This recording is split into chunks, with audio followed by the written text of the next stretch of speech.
contrato individualmente. Então, é nesse sentido que eu já tinha dado alguns pareceres nesse sentido, agora o doutor Rafael também já está. Por isso que a gente já está pedindo o arquivamento de plano, entendendo que não há necessidade de você fazer o julgamento individualizado de cada ato de gestão. Agora, o Estado ou o município celebrou um contrato para gestão nos hospitais com um OS. Aí o tribunal, diante da materialidade e relevância, vamos abrir um procedimento fiscalizatório para aquele contrato. Aí você vai instruir, você vai fazer eventualmente uma inspeção in loco, você vai verificar a execução contratual. Ao final desse procedimento fiscalizatório, que o tribunal vai adotar uma série de diligências, vai ouvir o gestor se houver alguma imputação de algum indício de irregularidade no quadro de achados, naquele procedimento específico, aí sim o processo vem a julgamento para que o tribunal faça o seu juízo de valor. Mas a previsão, não há nenhuma previsão legal no sentido de que o tribunal tenha que julgar regular com ressalvas ou irregular, cada contrato que seja encaminhado aqui para o Tribunal de Contas. Diante disso é que nós estamos pedindo, já que na instrução não tem nenhum elemento de dano ao erário, eventual prosseguimento eventual irregularidade detectada numa análise desse processo, o máximo que pode gerar é a aplicação de uma penalidade. E essa penalidade já estando prescrita, não tem sentido você levar a continuar, não tem nenhuma utilidade prática você continuar na tramitação desse processo. Em razão desses elementos, é que nós estamos pedindo realmente o arquivamento do feito sem manifestação quanto a quanto a eventual regularidade ou não do procedimento. Estamos pedindo o arquivamento pela falta de utilidade no prosseguimento do feito. O arquivamento de plano por parte dessa Câmara. Excelência, permitam aqui, no artigo 131 regimental tem assim, seção 4ª, tá? Do julgamento dos procedimentos licitatórios, contratos, convênios e instrumentos congêneres. Os procedimentos aqui ditos, termos aditivos, instrumentos congêneres firmados pelas administrações públicas serão encaminhados ao tribunal, observadas as instruções que os apreciará examinando o atendimento aos princípios de legalidade, moralidade, economicidade, legitimidade, publicidade e outros contemplados no direito administrativo. Aí aqui diz, ao exigir os fiscalizadores que venham para cá, ele até gradua que, se não fizer, uma multa de 50% daquela previsão do caput do artigo 207. Aí, mais para baixo, ele faz a composição do que o tribunal tem que fazer. Aí, no artigo 133, ao julgar o processo relativo de que trata esta sessão, o pleno ou o relator decidirá pela sua regularidade, com ressalva ou irregularidade. Então, aqui nós, aparentemente pelo regimento interno, nós julgamos individualmente cada um desses. Eu acho que a hora é essa. Se formos evoluir interpretando, evoluamos. Eu não, assim, aí já vou deixar claro que já há algum tempo eu já tenho definido, eu não interpreto essa seção do regimento interno no sentido de que o tribunal deva tramitar individualmente cada ato de gestão, cada contrato, cada termo aditivo, para que isso tenha que passar por uma instrução plena no tribunal para via julgamento. O que eu entendo é que, ao fazer o julgamento, ao fazer uma inspeção, ao fazer uma fiscalização em determinado contrato, determinado edital, determinada execução contratual, o tribunal siga esse rito, mas não que tenha que fazer para cada ato de gestão, cada contrato, cada edital encaminhado para o tribunal tenha que necessariamente formalizar um processo de controle externo, tendo que ser via julgamento pelo tribunal, até porque é uma situação faticamente impossível. Eu não tenho a menor dúvida. Nenhum Tribunal de Contas do Brasil hoje faz mais isso. Nenhum Tribunal de Contas do Brasil faz isso. E ainda que algum que tenha uma estrutura muito maior do que a nossa tente fazer, vai perceber que é uma situação faticamente impossível. Se a gente for ver quantos atos de gestão, quantos contratos são celebrados por cada uma das unidades jurisdicionadas aqui em Alagoas, que não é dos maiores estados da federação, vai perceber que é juridicamente, faticamente impossível fazer essa análise individualizada dos atos e contratos. Mas eu com a devida vênia, eu acho que o artigo citado pelo conselheiro Anselmo, ele não se torna violado em razão do arquivamento do feito. Ali a gente tem hipóteses de apreciação da fiscalização, do mérito da fiscalização, pela regularidade, irregularidade ou regularidade com ressalvas. A gente está com uma situação excepcional e é sabido que o nosso Tribunal de Contas, o nosso regimento interno, não prevê situações de arquivamento. A gente vai buscar no regimento interno do TCU. E faço isso com muita tem um caso nas frequência, contas né? terminativas, né? Tem um caso, né? Nossa. Mas ele fala em processo de fiscalização ordinária. De julgamento de contas, né? Mas é por isso que aqui de contas. fala de uma seção. Aqui dentro do capítulo, ele fatia, né? Inclusive, faz uma parte específica quanto a esse tipo de fiscalização. Eu não estou dizendo que o Ministério Público não tem razão quanto à questão até da impossibilidade fática, humana, de se verificar tudo, mas é uma outra dúvida. Aparentemente, foram detectadas algumas falhas. Como é que o tribunal teria essa informação com um processo arquivado, para se verificar posteriormente? Se não me falha a memória, o Ministério Público tinha o entendimento de que todos esses processos, até com uma alçada, eles nem deveriam ser enviados para o tribunal. Se fossem, eles iriam compor lá aquele processo maior de contas de gestão. Quando fôssemos analisar a conta de gestão, iríamos verificar os procedimentos e dali iríamos tirar se a gestão... Por amostragem, né? Hoje nós temos uma coisa chamada exigibilidade, eu não tenho aqui de cabeça, em que parece-me que os entes, de determinado ano para cá, não mandam mais os processos, só mandam a partir de um patamar. Se não me falha a memória, vou cometer um equívoco. Não 650 mil reais. É coisa do SICAP, não sei o que, exigibilidades. Sim. Parece que tem isso lá. Então, de um tempo para cá, os municípios aparentemente não mandam mais os procedimentos abaixo desse valor. Isso daí é aquela certidão do cumprimento da ordem cronológica de pagamento das obrigações contratuais. A gente estabelece um patamar prevista na lei de licitações. Mas o calendário de obrigações do tribunal ainda exige que seja enviado cada contrato individualmente. Esses contratos continuam vindo e esses contratos continuam sendo formalizados individualmente, cada um como um processo de fiscalização.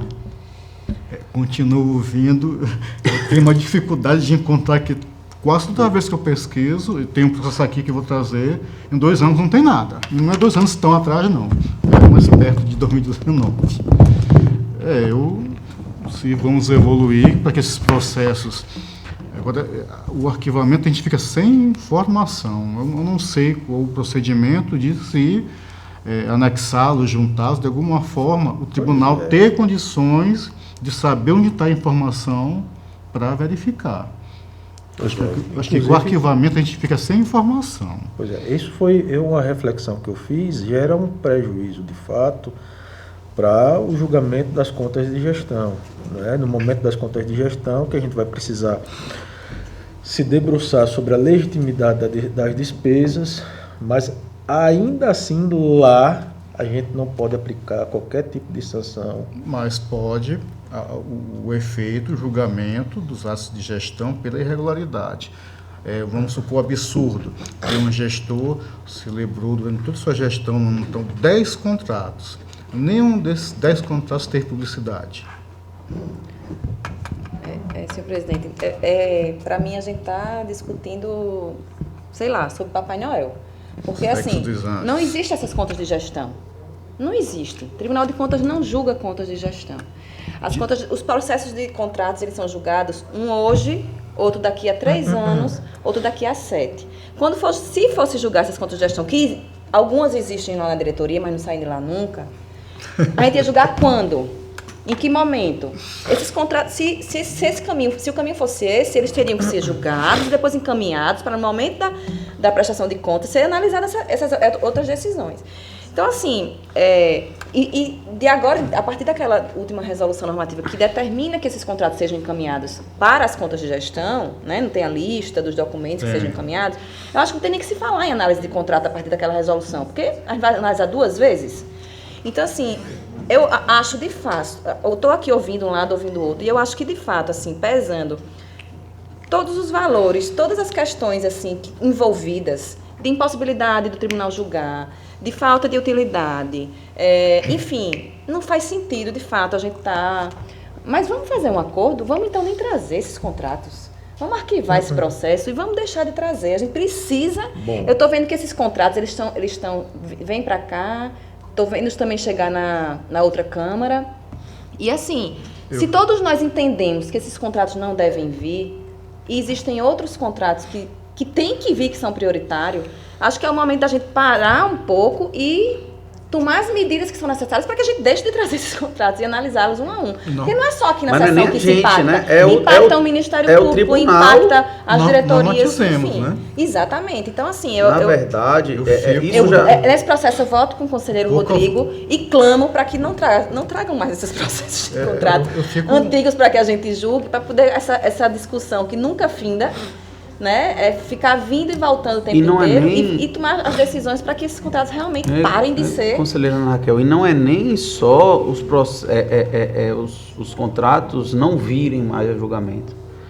É que esses contratos, ao chegarem ao tribunal, ele vai compor um banco de dados, o tribunal vai ter a informação aí, e eventualmente, segundo algum critério de seletividade, que aí vai ser feito, né, o ideal que seja feito pela própria diretoria, eu tenho aqui 1.000 contratos aqui, eu vou selecionar aqui os de maior valor, vou ver o que tem indício de fracionamento de despesa e vou abrir um procedimento fiscalizatório. Alguma denúncia, com um escopo delimitado. Eu acho que identificados todos esses problemas e necessidades prioritárias, acho que vai estar na normatização. O que o tribunal precisa fazer é parar de formalizar como processo de controle que demanda toda uma tramitação essas informações que chegam de atos que são corriqueiros da administração pública.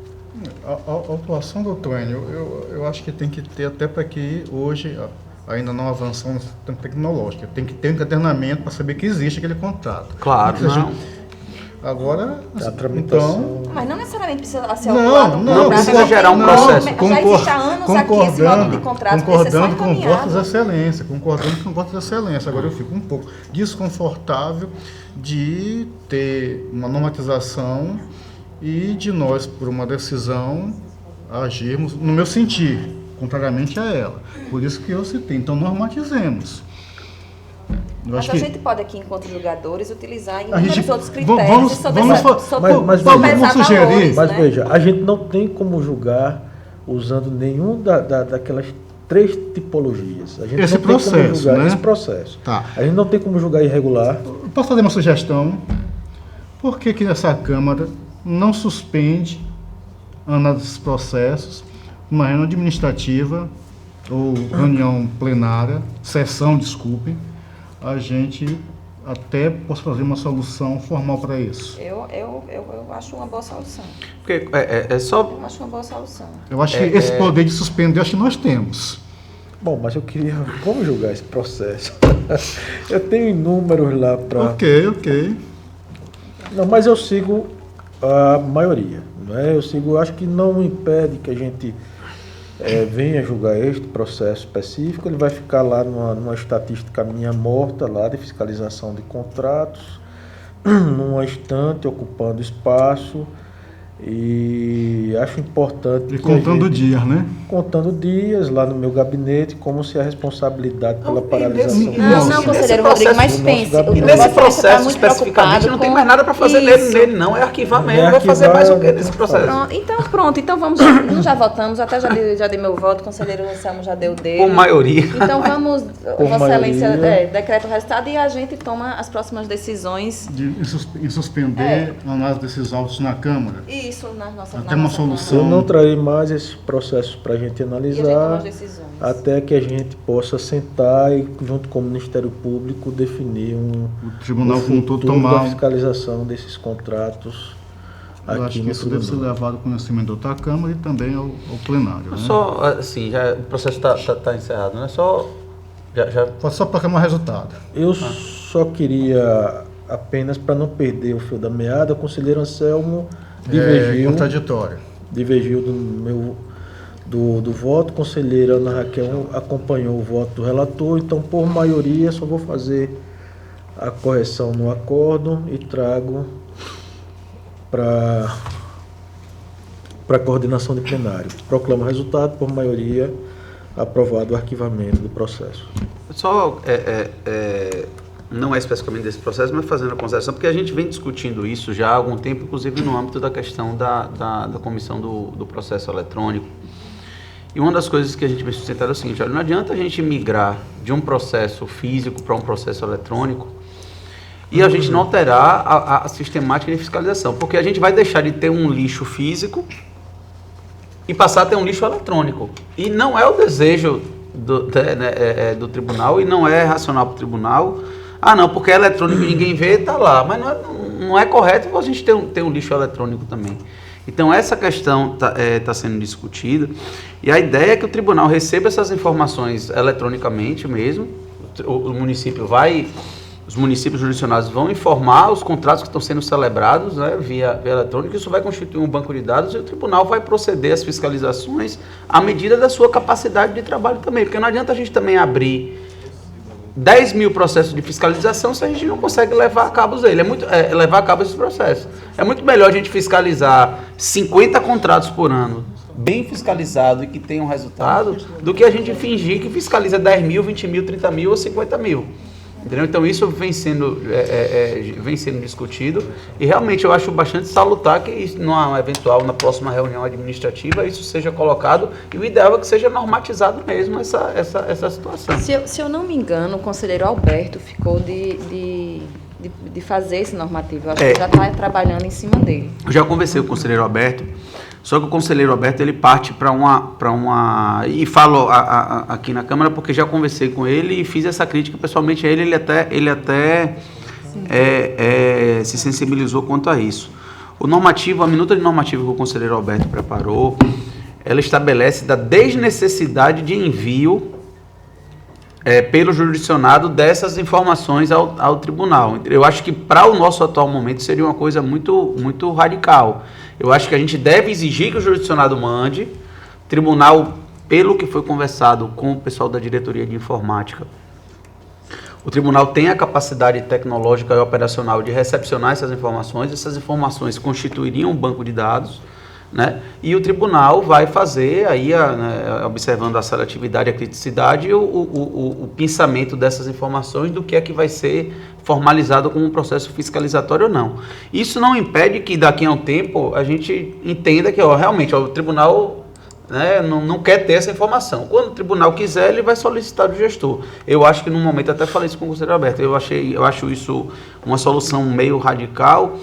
Ainda mais se a gente observar o contexto fático de que, principalmente nas transições de gestão municipal, a gente tem uma dificuldade muito grande de guarda de documentos, a gente ainda tem esse tipo de situação que ocorre, que o gestor leva a documentação e tal, e eventualmente o tribunal pedir a informação ao jurisdicionado, que tem o dever de guarda de documento, o órgão público, e ele disser, não, eu não tenho esse documento aqui. Então, acho que no momento ainda é melhor o tribunal continuar recebendo essas informações.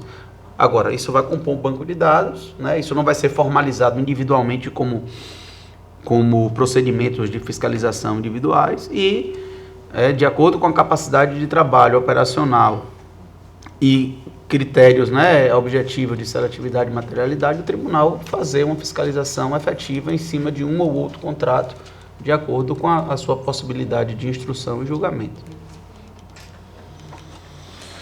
Ok, senhores, eu teria para relatar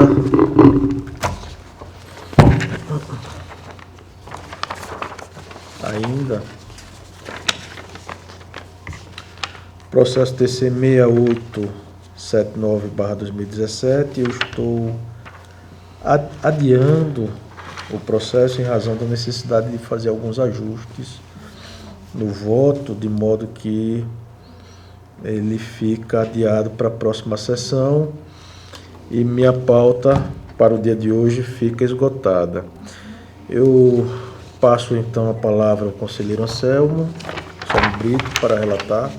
Senhor presidente, senhora conselheira, ilustre membro ministerial, da Corte de Contas, excelência, trago aqui, inicialmente, 4 representações de denúncias. A primeira delas é de número 16, 660 de 2017. Denúncia recepcionada pela ouvidoria, formulada pelo senhor Abílio José Procópio Queiroz, em face do senhor Fernando Sérgio Lira Neto, na qualidade de prefeito de Maragogi, do exercício financeiro de 2017, do argumento de supostas irregularidades / ilegalidades em certame licitatório, quanto à eventual inexistência de previsão orçamentária, o que ensejaria a inobservância do artigo 7º, parágrafo 2º e 3º do Estatuto Licitatório Nacional e também do 15 da Lei Complementar 101 de 2000. E ainda quanto à cobrança pela reprodução gráfica do edital em possível afronta ao disposto no artigo 35, parágrafo 5º do mesmo Estatuto. O Ministério Público Especial, junto à Corte de Contas, atuou através do parecer 47 de 2019, nas suas razões que acredito que o doutor Enio fará agora. É o sucinto relatório, senhor presidente. Com a palavra o Ministério Público de Contas. Senhor presidente, o Ministério Público se manifestou nos autos por intermédio do parecer 47 de 2019, onde entendeu estarem presentes os requisitos para a admissibilidade da presente denúncia e solicita que seja feita a devida instrução do processo e que, ao final, os autos retornem para a manifestação de mérito. Com a palavra o relator. Excelência, peço venha para pular a questão da competência e da admissibilidade, a competência aí ululante, a admissibilidade tendo em vista os requisitos foram atendidos e tanto a competência do tribunal quanto do relator e tendo os requisitos de admissibilidade atendidos, eu trago aqui uma pequena digressão, que o denunciante informa que houve procedimento licitatório referente ao convênio CV2 de 2017, que teve edital publicado na internet, que foi cancelado ante insubsistência orçamentária para a execução do serviço. Entretanto, foi aberto, em prazo inferior a 30 dias, um novo procedimento com igual número, cuja publicação foi na sede da Prefeitura, em possível desobediência, como lá descrita, à Lei de Licitações e a Lei de Responsabilidade Fiscal. Ademais, informou que, a partir dessa segunda rodada de publicação, instituíram-se o pagamento de 50 centavos por folha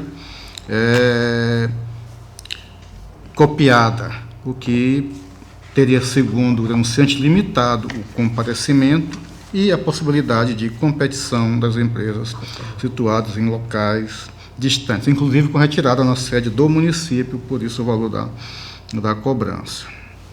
Excelência, no mais, informações constantes nos autos,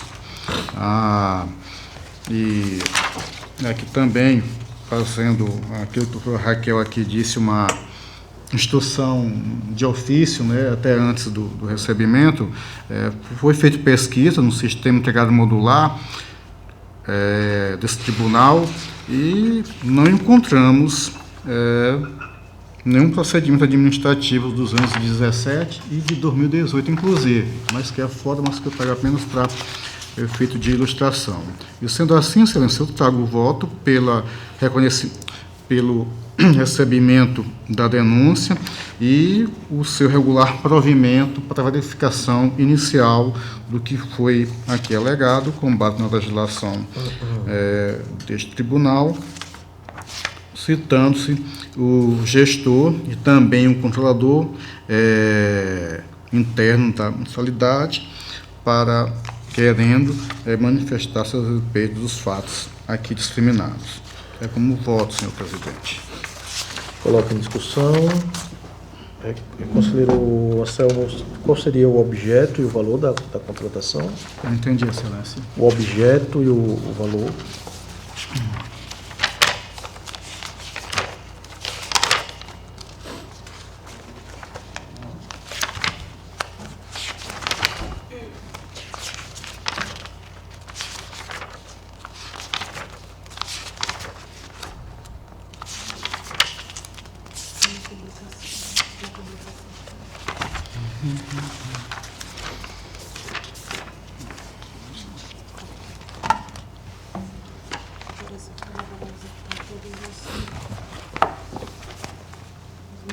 Excelência, seria contratação de empresa especializada para elaborar e executar todas as etapas que compõem o Plano Municipal de Saneamento Básico, PMSB, de acordo com a Lei 11.445 de 2007, Excelência. Ok, continue a discussão. Encerrada a discussão. Em votação, conselheira Ana Raquel. Com o relator, presidente. Também com o relator, aprovado.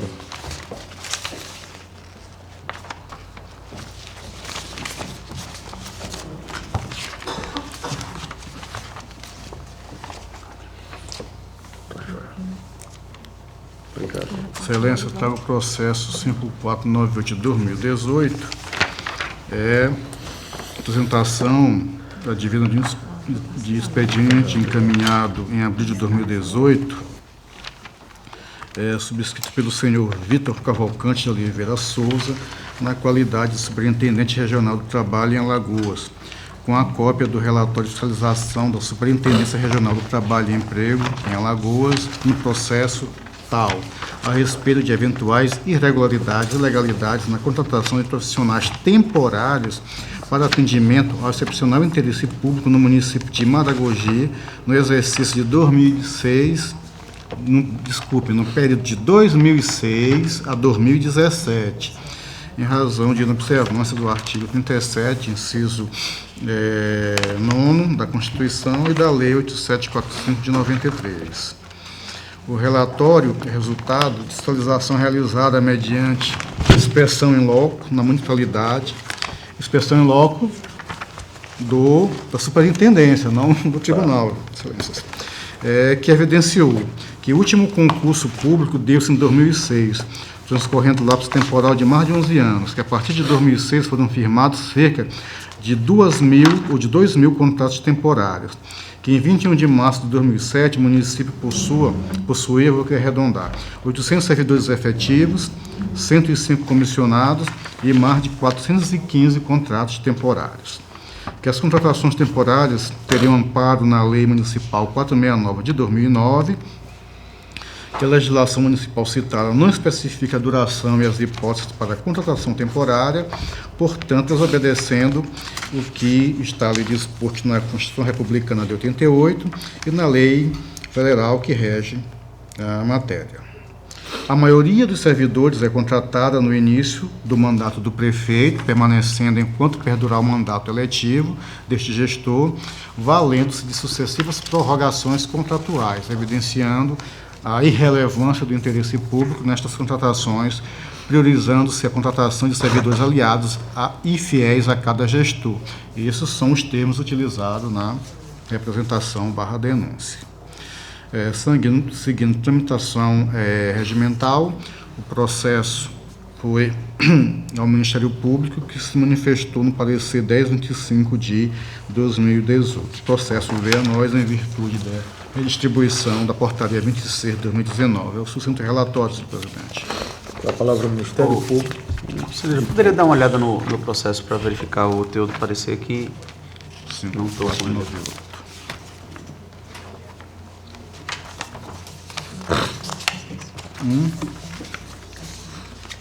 2006 ou 2017.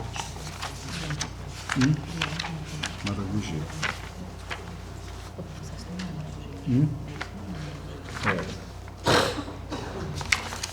É aquele negócio que a gente está. Como é que a gente vai... Senhor presidente, o Ministério Público se manifestou nos autos por intermédio do parecer número 1025 de 2018, entendendo também estarem presentes os requisitos para a admissibilidade dessa comunicação como representação pelo tribunal e que, após a devida instrução do processo e verificação das irregularidades apontadas, os autos retornam ao MP para manifestação final de mérito.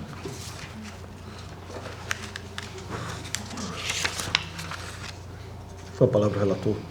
Excelência, novamente peço licença para manifestar-me sobre a competência e admissibilidade, cumprir integralmente os requisitos postos.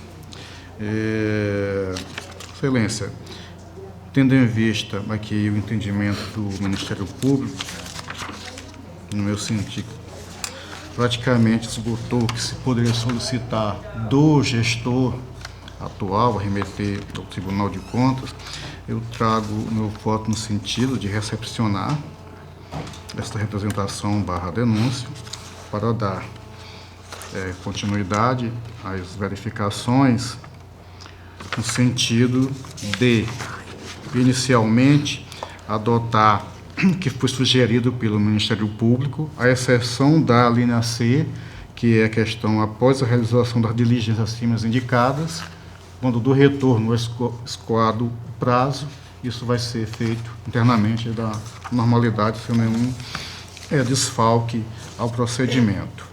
Mas aqui, citando o senhor Fernando Sérgio Lira Neto, na qualidade de prefeito do município de Maragogi, no exercício financeiro de 2017, para, querendo apresentar manifestações de defesa ou informações complementares quanto ao contido nos itens 1 e 2 do relatório, mas encaminhar as informações solicitadas na forma do parecer ministerial, como já antecipei a exceção da linha C. Citar também os senhores Marcos José Dias Viana e Luiz Henrique Peixoto Cavalcante, na qualidade de prefeitos do município de Maragogi, nos períodos 2005 a 2016, 2009 a 2010, respectivamente, para querendo manifestar também quanto aos itens antes referidos. No mais, fazer a cientificação da autorização plenária, alertar o gestor que o envio da documentação solicitada, no caso em que couber obrigatório, cuja desobediência poderá motivar o sancionamento previsto a partir do artigo 45 da nossa lei orgânica, sobrestar os autos no gabinete do relator para as medidas de sua competência, demais medidas, e publicizar a decisão para os efeitos legais. Eu tomo voto, senhor presidente. Em discussão, não havendo discussão e votação, conselheira Ana Raquel. Também acompanha o relator, aprovado.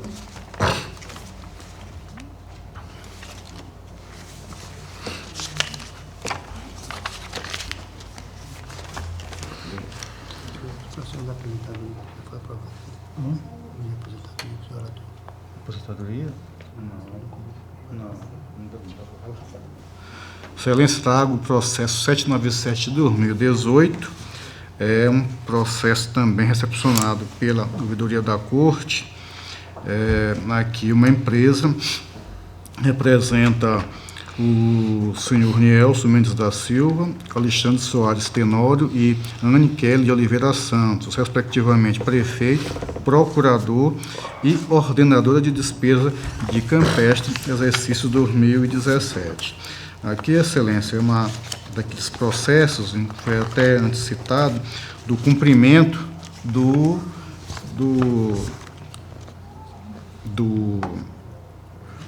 da ordem correta, cronológica de pagamentos previstas no Estatuto Nacional. Aqui a empresa, ela usou a ouvidoria para representar, eu aqui falo, uma curiosidade, que prestou um serviço no valor de R$ 3.850, que não foi adimplido. Em função disso, comunicou à ouvidoria que não estava sendo obedecida a ordem cronológica de pagamentos. A seguir, a mesma empresa atravessou informação no sentido de que não mais precisaria do procedimento, porque já tinha recebido aquele valor.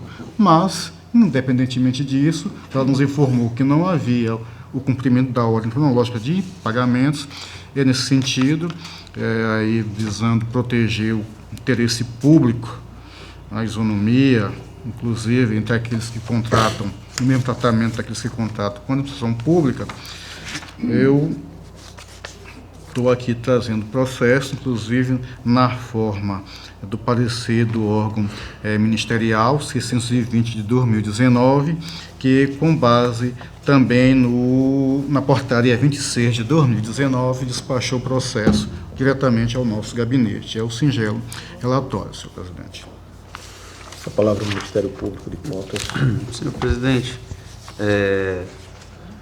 diante do relator, feito só reiterar os termos do parecer 620 de 2019 da 5ª Procuradoria de Contas, só que fez a única ressalva no sentido de que o procedimento esse procedimento não visa fazer com que a municipalidade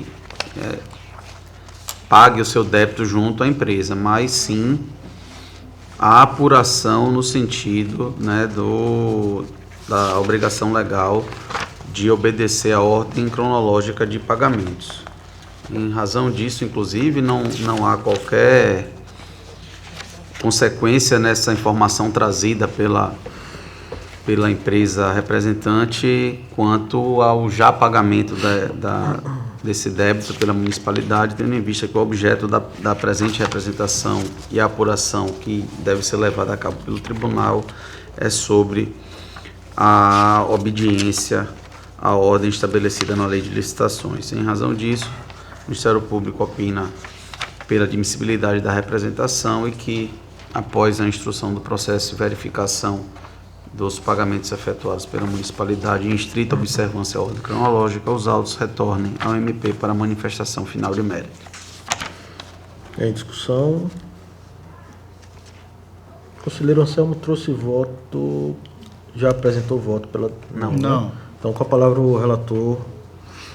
Excelência, novamente pedindo para ir direto à conclusão, tendo em vista que declinado por mim, pelo órgão ministerial, a informação do descumprimento da ordem cronológica de pagamento, inclusive aqui normatizada, como Vossa Excelência sabe, por instrumento interno, eu trago o voto no sentido de que se receba a denúncia e se faça as devidas apurações, ainda que em caráter inicial, citando os representados para que em 15 dias querendo se manifestem a respeito, mas, no caso do senhor prefeito, que remeta a certidão e ou a documentação comprobatória que naquele exercício de 2017 houve o fiel cumprimento da ordem cronológica de pagamentos. Evidentemente, caso isso não tenha acontecido, mesmo porque não é uma ordem fechada, que as justificativas para o não cumprimento estejam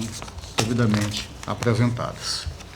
É como voto, senhor presidente, mais os dispositivos de praxe, quanto à questão do encaminhamento da documentação obrigatória, que poderá sancionar ao posicionamento, sobre o estamento do processo no gabinete para outras medidas que se fizerem necessárias e publicizar a decisão, senhor presidente. Em discussão. Encerrada a discussão e votação, conselheira Ana Raquel. Eu vou divergir do relator, tendo em vista que, no meu entender, a comunicação não traz materialidade. Para que a gente tenha aqui a comunicação de que há um atraso no pagamento, mas o descumprimento da ordem cronológica... Excelência, permita-me, ela juntou nota de empenho nos autos. Eu não citei mas eu posso ler, para você tomar... Mas o descumprimento da ordem cronológica de exigibilidade pressupõe um pagamento de uma obrigação que tenha sido anterior a dela, né? Sim, ela juntou e a... Posterior dela, melhor dizendo. Sob argumento de suposta inobservância da ordem cronológica de pagamento, especialmente quanto à inadimplência da nota de empenho número 2017-8, na sequência de 6 zeros 1, em afronta ao artigo 5º do Estatuto Licitatório Nacional. A inadimplência, por si só, ela não é prova de quebra da ordem cronológica. A ouvidoria fez aquela verificação prévia e foi encaminhado ao Tribunal de Contas que a justificativa das informações indicadas nas manifestações mencionadas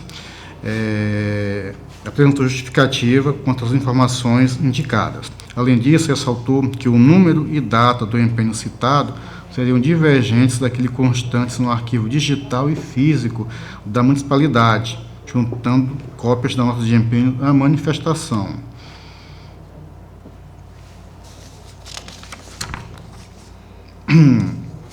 Nesse sentido, ainda fica mais estranho ter ocorrido o pagamento a rigor aqui, pelo menos uma confissão inicial, que o número aqui dito como nota de empenho apresentado pela denunciante, ela é diferente do que aquele que a prefeitura evidentemente pagou. Mas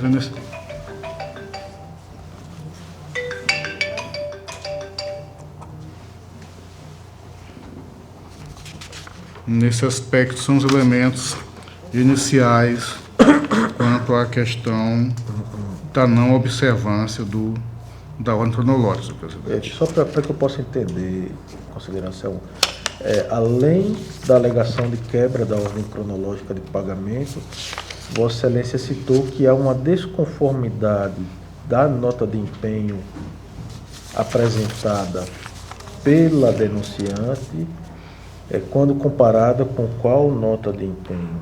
A ouvidoria ela tem aquele procedimento que Vossa Excelência sabe de verificação prévia.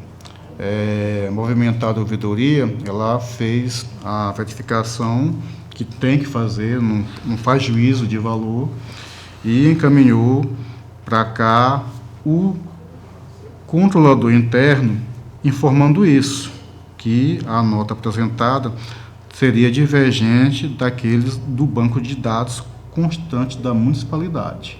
É isso que retrata a informação trazida. O controle interno adotou alguma providência, ele menciona Não entendi.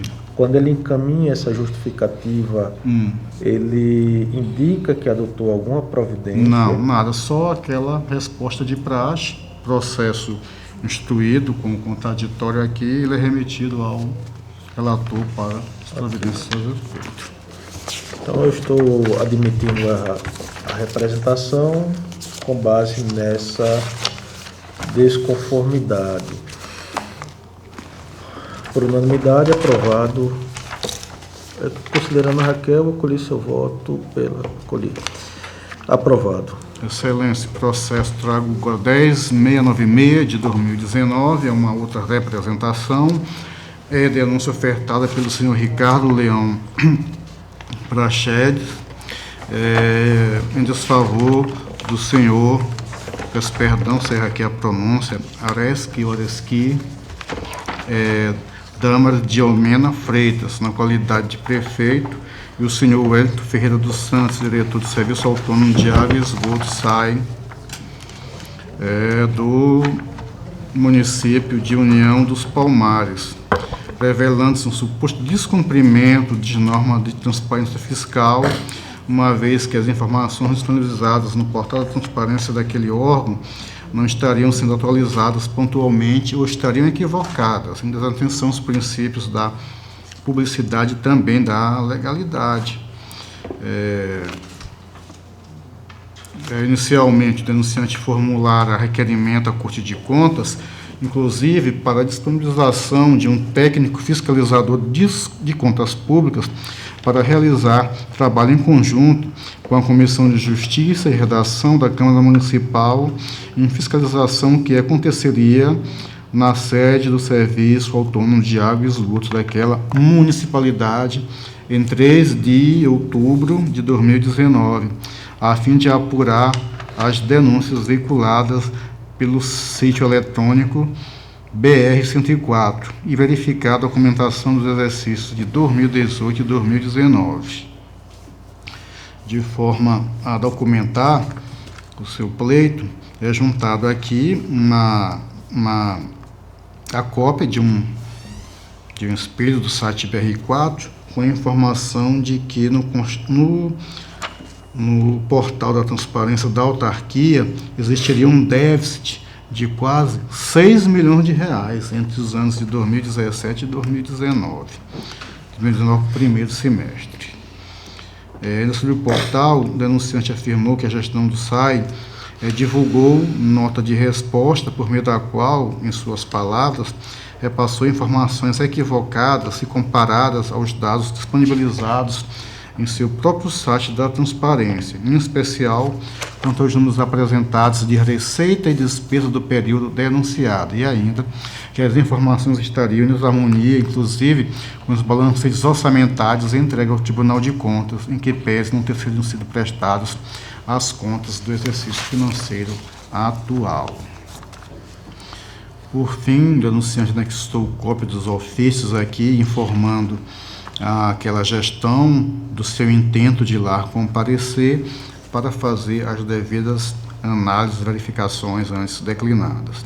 O Ministério Público atuou no feito através do parecer 2686 de 2019. É o nosso sucinto relatório, senhor presidente, mais compridinho que os outros. Com a palavra o Ministério Público de Contas. Senhor presidente, da mesma forma como nos outros processos, o Ministério Público se manifestou por intermédio do parecer 2686 de 2019, entendendo estarem presentes os requisitos de admissibilidade da presente denúncia, e nos manifestamos pelo devido processamento da mesma, e que após a instrução os autos retornem à MP para manifestação de mérito. Palavra relator. Senhor presidente, Vossa Excelência me deixando ir direto à conclusão, mas antes aqui eu também fazendo uma verificação preliminar, chama a atenção esse valor, 6 milhões, de fato, em verificação do portal da transparência da mensalidade e ainda nos balancetes remetidos à fiscalização desta Corte de Contas, verificamos que as informações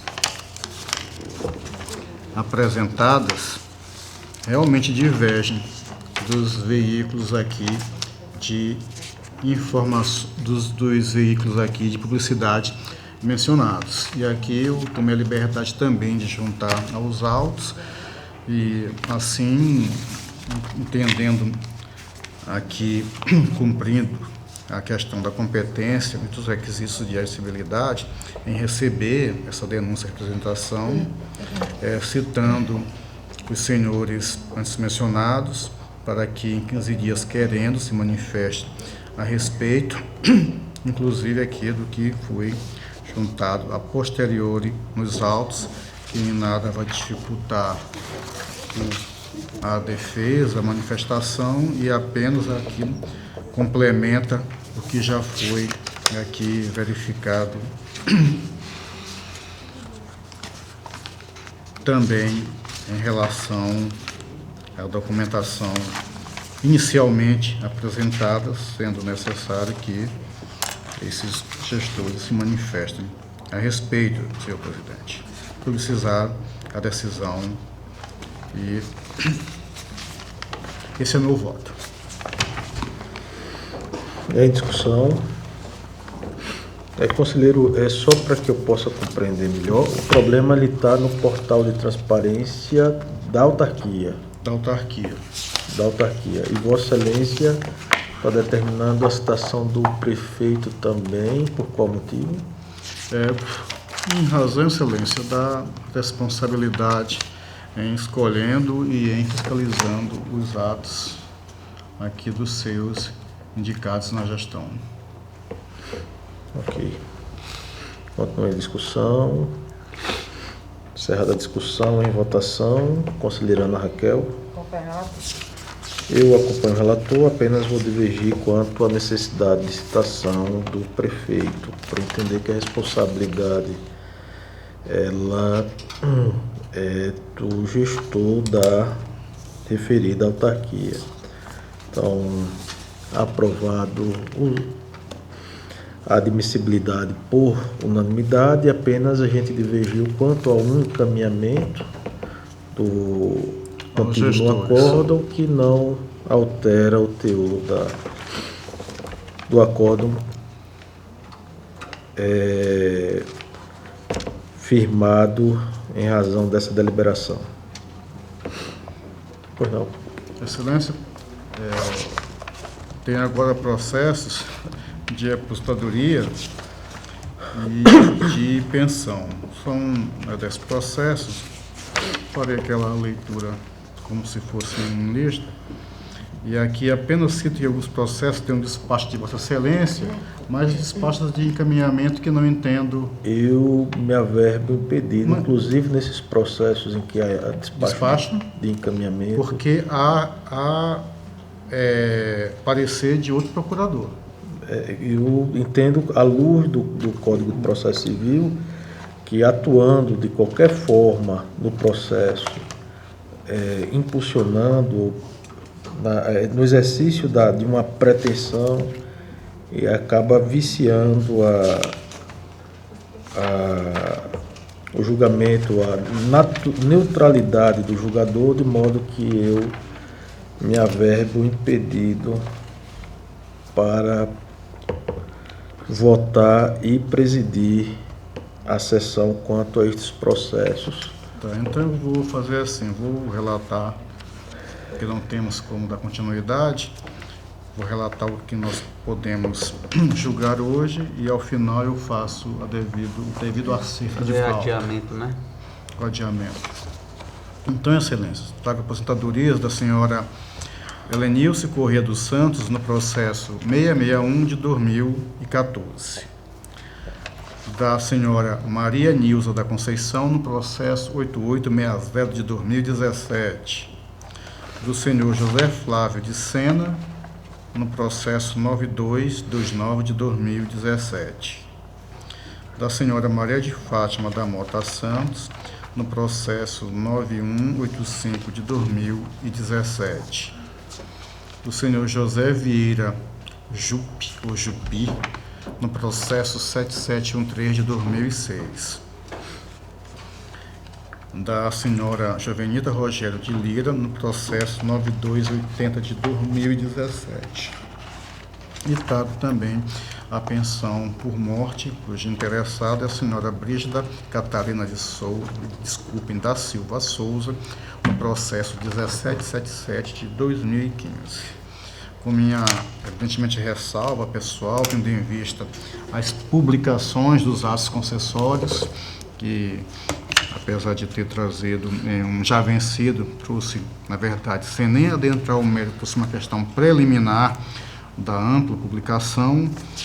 Eu aqui adoto o entendimento, até para que não haja prejuízo aos beneficiários interessados, em trazer voto no sentido do registro dos atos concessórios na forma da legislação aplicável, cientificar aos gestores dos órgãos de origem, aqui, se for o caso ainda, da Secretaria de Gestão Pública do Estado e dos respectivos institutos previdenciários do TU destas deliberações, especificamente quanto a estes últimos, da possibilidade tanto da compensação previdenciária e do encaminhamento da guarda dos documentos originais que guarnecem os referidos autos. Publicizar a decisão. É como voto, senhor presidente. Com a palavra o Ministério Público. Senhor presidente, na forma dos pareceres exarados nos autos, o Ministério Público se manifesta pela concessão dos registros. Em discussão, não havendo discussão e votação, conselheira Ana Raquel. Também acompanha o relator, aprovados.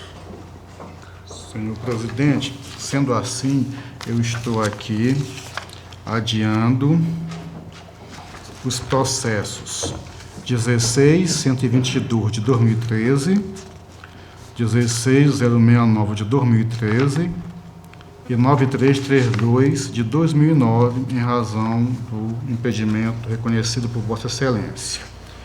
E retirando de pauta o processo 14.244 de 2017, que foi pautado equivocadamente, pois há necessidade de fazermos diligência ainda nos autos.